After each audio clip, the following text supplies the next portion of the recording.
Hi viewers, Voice of Vasu 77. This is my YouTube channel. Please watch and subscribe. Press the bell icon to get more videos. మాట్లాడడానికి topics చాలా ఉన్నాయి, unlimited. అందులో కూడా ఒక చిన్న topic ఇప్పుడు మన భారత్లో విద్య, వైద్యం, న్యాయ వ్యవస్థ, ఈ 3 వ్యవస్థలు ఎంత కుళ్ళిపోయినాయి అంటే కుళ్ళు కంపు ప్రపంచం మొత్తం వస్తుంది వాసన, అంత కుళ్ళిపోయినాయి.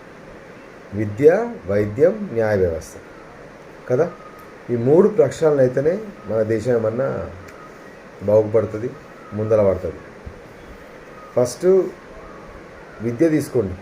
విద్య ఎప్పుడో కార్పొరేట్ అయిపోయింది, కొద్దిమంది చేతుల్లో పట్టినే ఉంది ఇది కదా. ప్రభుత్వ స్కూళ్ళు, కాలేజీలు ఉంటాయి కానీ మండలంకి ఒక డిగ్రీ కాలేజీ కూడా లేదు.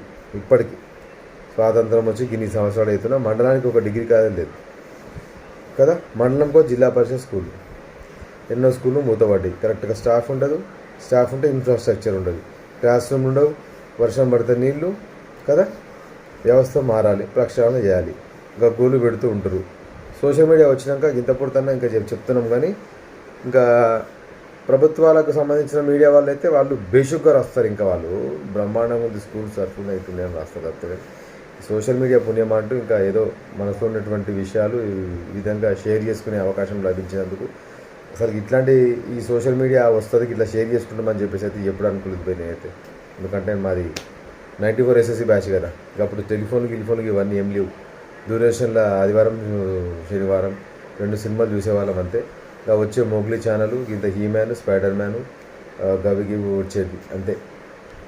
శుక్రవారం చిత్రలహరి. ఇంకా మొబైల్ ఫోన్లు లేవు, టెక్నాలజీ లేదు, స్టార్ టీవీలు, ఏ టీవీలు, ఇంటర్నెట్ అసలుగే లేదు. ఇట్లా ఇంటర్నెట్ వచ్చి మొబైల్, ఇంటర్నెట్ ఈ విధంగా యూజ్ చేస్తామని చెప్పేసి అసలు కలవడం సరే, అది టాపిక్ పక్కన పెట్టండి. కానీ విద్యా పరిస్థితి ఇట్లా అయిపోయింది. ఇంకా వైద్యం అంటవా ఇక చెప్పొద్దు. అసలు మన దేశంలో కూడా వైద్యము గురించి ఎంత తక్కువ మాట్లాడితే అంత మంచిది. ప్రభుత్వ దవాఖానాలు నరకానికి నకళ్ళు కదా. పేదవాడికి వైద్యం వస్తే ఇక ఉన్న మందుకు కొన్నాళ్ళకు మందిస్తే ఉన్నాళ్ళకి ఊడినట్టు అవుతుంది. ప్రభుత్వ దవాఖానాలు ఎంత దుర్గంధాన్ని వెదజల్లుతాయంటే అంటే అక్కడ ఉన్న దుర్గంధానికి సరిపడా అక్కడ ఉన్నటువంటి స్టాఫ్ కూడా సేమ్ కదా. 4th క్లాస్ డిపార్ట్మెంట్ అంటే 4th క్లాస్ ఎంప్లాయీస్ మొదలుకొని డాక్టర్స్ వరకు ఎంత కావాలంటే అంత దోచుకుంటారు. ఇంకా అది పేరుకే ప్రభుత్వ హాస్పిటల్, మంచి ఎక్విప్మెంట్స్ ఉంటాయి కానీ వాడరు. ఎందుకు వాడరు? లంచం ఇస్తే వాడతారు అంతే కదా. వైద్య విధానం ఈ విధంగా. ఇంకా న్యాయ వ్యవస్థ అంటావా, బూజు పట్టినటువంటి బ్రిటిష్ కాలం నాటి న్యాయ వ్యవస్థను పట్టుకొని ఇంకా వేలాడుతూ ఉన్నాం. కోర్టులో కూడా కొన్ని వేల కేసులు, లక్షల కేసులు పెండింగ్లో ఉంటాయి. అవి అంతే. అదిగా ఎగ్జాంపుల్కి ఒక చిన్న లాజిక్ చెప్తాను. మాకు పరిచయం అవుతుంది ఒకటి అగ్రికల్చర్ ల్యాండ్ది కేసు అనమాట. నాకు తెలిసి ఇప్పటికి 20 సంవత్సరాల నుంచి ఇంకా కేసు నడుస్తూనే ఉంది. అది మాది ఇంకా 50 ఏళ్ళు నడిచినా, ఇంకా 60 ఏళ్ళు నడిచినా అది అంతే. ఇక అందులో ఒక న్యాయం రాదు. వీడు కావాలి, వాడు కావాలి, అది 3 వ్యక్తులు తిన్నారు అంతే. న్యాయ వ్యవస్థ గట్ల ఇతర వ్యవస్థలు మొత్తం కులిపోయినాయి. ఇవన్నీ ఎప్పుడు ప్రక్షాళన అవుతుందో, ఇవన్నీ ప్రక్షాళన చేసేటువంటి నాయకులు అంటే రాజకీయ నాయకులకు ఇవన్నీ చట్టాలు, రాజ్యాంగంలో కూడా ఉన్నటువంటి చట్టాలు అమెండ్మెంట్ చేయాలంటే దమ్ము కావాలి. ఓట్ల కోసం ఇప్పుడు ఎగ్జాంపుల్కి ఈ చట్టం తీసేస్తే ఈ కులస్తులు మాకు ఓటు వేయరేమో, ఆ చట్టం తీసేస్తే వాళ్ళు మాకు ఓటు వేయరేమో అని చెప్పేసి భయంతో రాజ్యాంగ సవరణ. అసలు అంబేద్కర్ ఏం చెప్పారు? అసలు 50 సంవత్సరాల వరకు నేను రాష్ట్ర రాజ్యాంగం పనిచేస్తే ఆ తర్వాత మీరు మార్చుకోవాలి అని క్లియర్ కట్గా రాశారు రాజ్యాంగంలో. కానీ మార్చిద్దాం ఎవరికి ఉండేది కదా.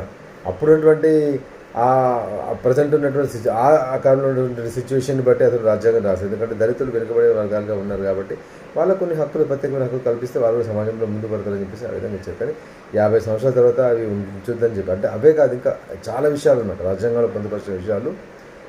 అమెండ్మెంట్ చేసుకోండి అని చెప్పేసి రాశారు కానీ అవి అమెండ్మెంట్ ఏ రాజకీయ నాయకులు చేయరు. అంతే వ్యవస్థ కదా. చిన్న దేశాలు కొన్ని చూస్తూ ఉంటే ముచ్చటేస్తుంటుంది. లగ్జంబర్గ్ అని ఒక చిన్న దేశాన్ని చూశాను అక్కడ నేను. దేశంలో 90% మొత్తం ధనికులే.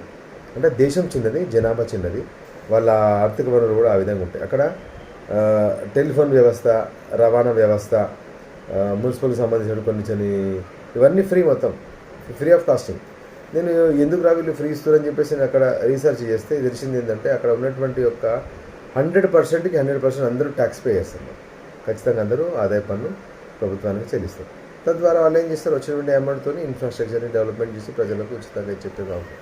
పైగా భౌగోళికపరంగా దేశం చిన్నగా ఉంటుంది, పరిపాలన సౌలభ్యంగా ఉంటుంది, తర్వాత జనాభా కూడా తక్కువగా ఉంటుంది. మరి మనది భౌగోళిక పరంగా పెద్ద దేశము, జనాభా పరంగా పెద్ద దేశము, పరిపాలన సౌలభ్యం లేదు.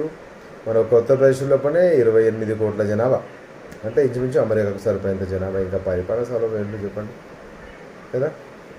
పరిపాలన సౌలభ్యం కావాలంటే పరిగణాలు చిన్న చిన్నగా ఉండాలి.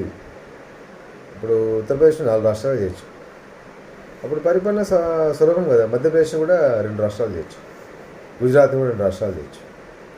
డివైడ్ అండ్ రూల్ డల్హౌసీ అప్పుడు ప్రవేశపెట్టిన మీద విభజించు పాలించు, ఆ సిస్టమ్ని పెట్టాలి. ఇప్పుడు అంటే రాష్ట్రాలని చిన్నగా చేసి పరిపాలన సౌలభ్యం కోసం చేసేస్తే దేశం తొందరగా, ఇంకా ఇప్పుడు 70 సంవత్సరాలు ఎట్లో క్రాస్ అయిపోయింది కదా, ఇంకా ఇండియా డెవలపింగ్ స్టేజ్లోనే ఉంది. కాకుండా కొన్ని సిస్టమ్స్ చేంజ్ అవుతాయి, ఇంకా ఫాస్ట్గా డెవలప్ అయ్యేటువంటి ఆస్కారం ఉంటుంది. ఏది ఏమైనా ప్రజల యొక్క జీవన విధానం మెరుగుపడాలి, జీడిపి అనేది వృద్ధి చెందాలి కదా.